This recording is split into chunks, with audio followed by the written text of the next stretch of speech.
Likewise, the Spirit helps us in our weakness. For we do not know how to pray as we ought, but that very Spirit intercedes with sighs too deep for words. And God, who searches the heart, knows what is the mind of the Spirit, because the Spirit intercedes for the saints according to the will of God. During the season of Lent, we are called to return to God in prayer. But oftentimes we don't know how to pray. Our words fail us, or the right patterns or times or settings just don't seem to be available to us. And so during this Lent, while many of us are still remaining at home more often than going out, I want to spend some time on prayer practices and helping us all think through and actually engage in how do we pray? How do we find time not just to bring words to God, but how do we spend time listening to God with our whole beings, our whole bodies? In that spirit, for this first week of Lent, I'd like to help us enter into a practice called praying with our five senses. On Sunday, I practiced this discipline with our children during the time with kids and families before worship. Now, these practices can certainly be done with kids and families together, but they can also be done individually and are really meant for anyone of any age.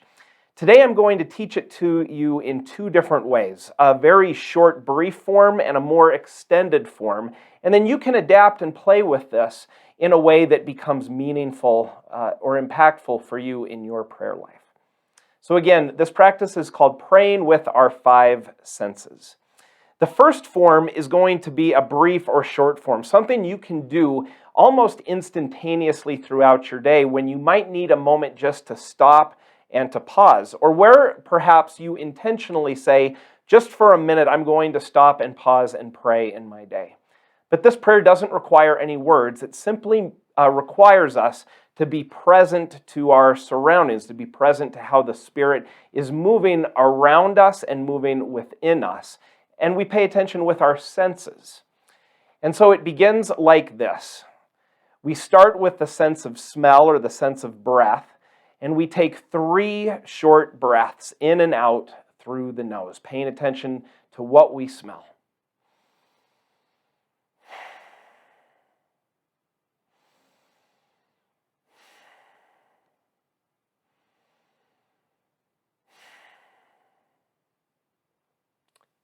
Next, we listen and we pay attention to what we hear around us. Take 5 seconds and just listen to what you hear.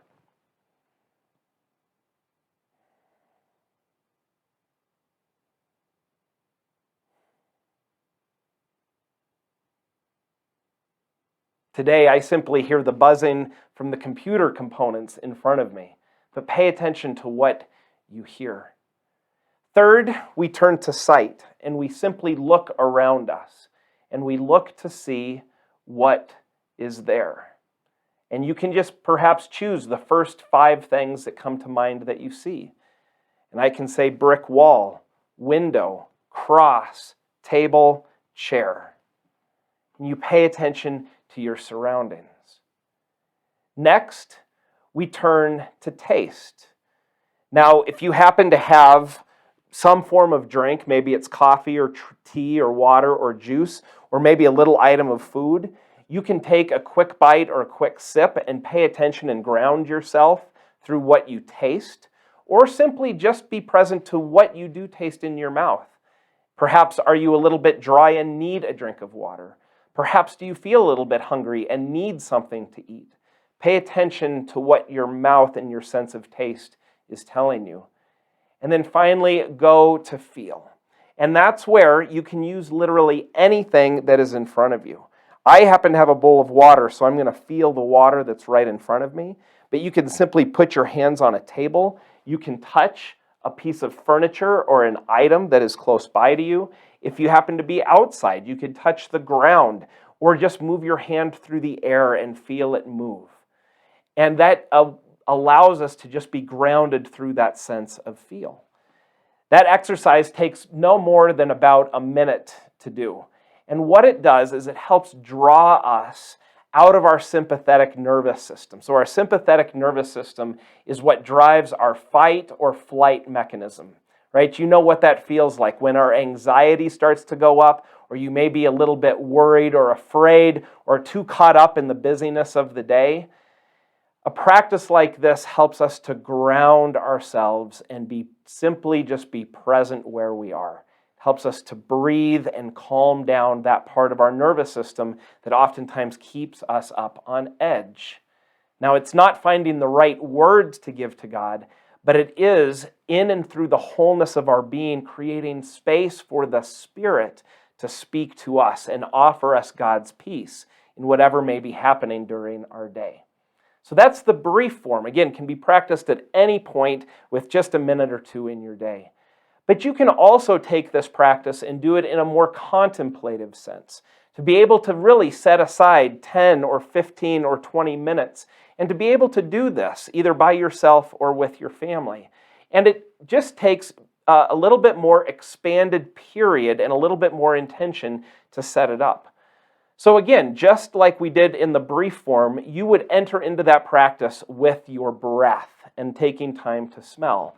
Now, if you have something in your house that may be really nice to smell or something that you enjoy smelling, perhaps it's something like a vase of flowers, or maybe it's taking some time to go outside and to smell the outside fresh air.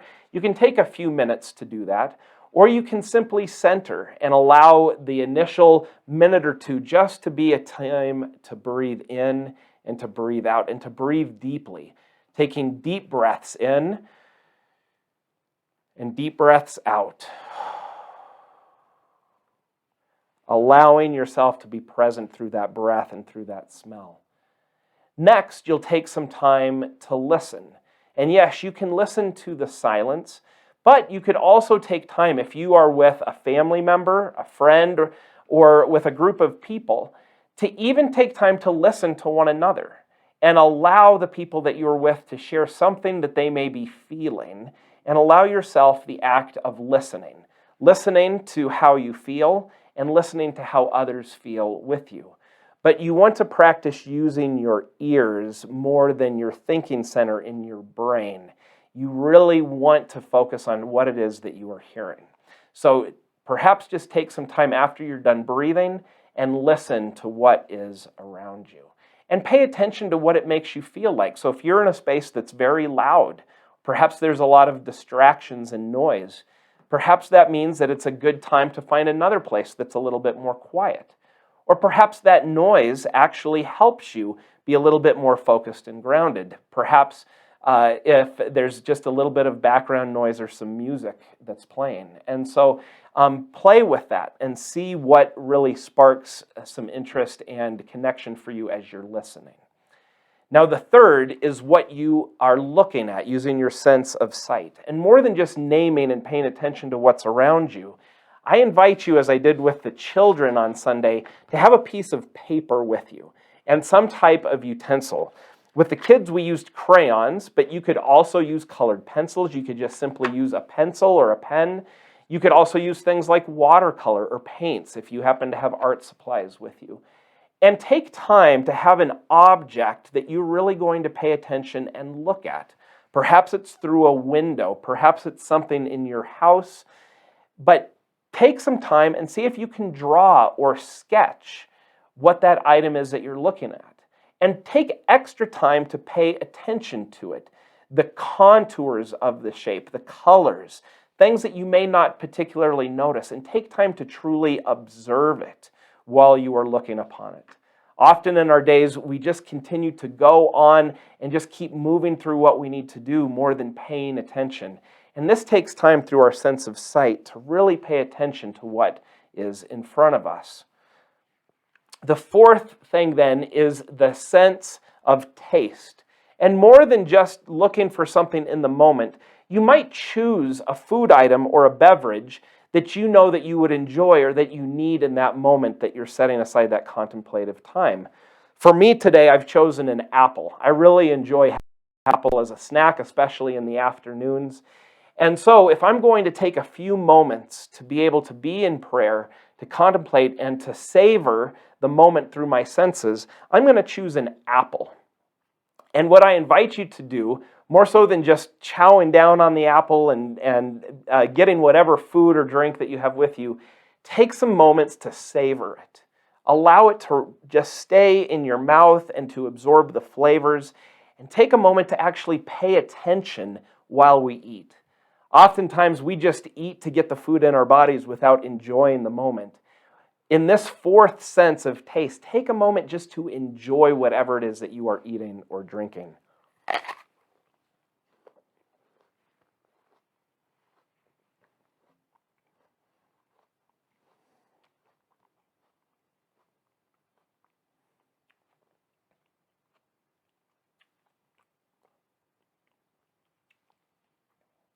Crisp and delicious. And then our final sense of smell, again, is the sense of feeling. And again, in this moment, you can have an intentional item before you. Again, I have a bowl of water in front of me that it is nice to just be able to have and to run your hands through. Again, in our faith tradition, we make that wet sign of the cross on our foreheads to remember our baptism. That cool water on our foreheads can oftentimes be a very refreshing feel and bring some life to us in the midst of our day. But there could be other items that you really enjoy feeling. You could have a bowl of soil, and to be able to feel your hands get just a little bit dirty and have a connection to the earth.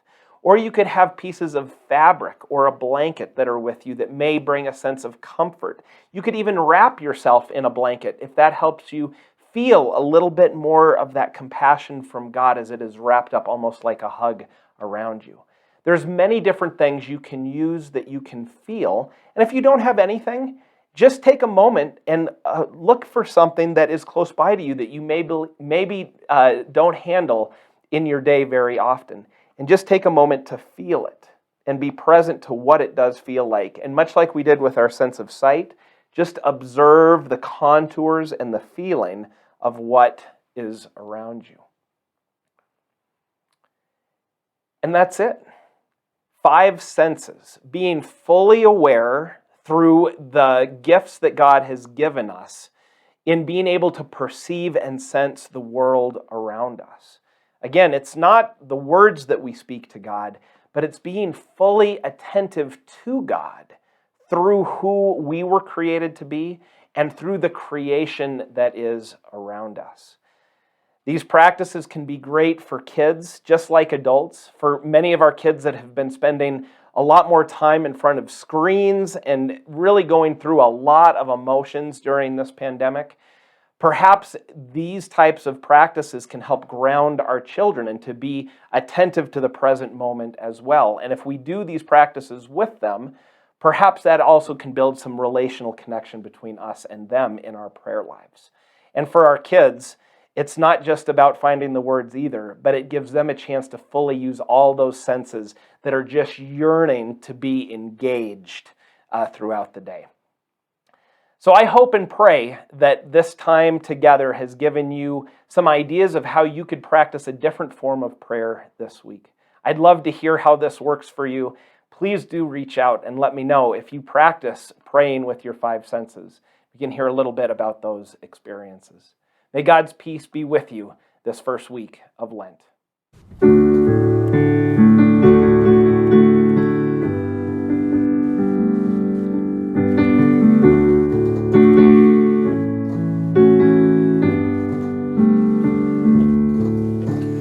Lord, listen to your children praying. Lord, send your Spirit in this place.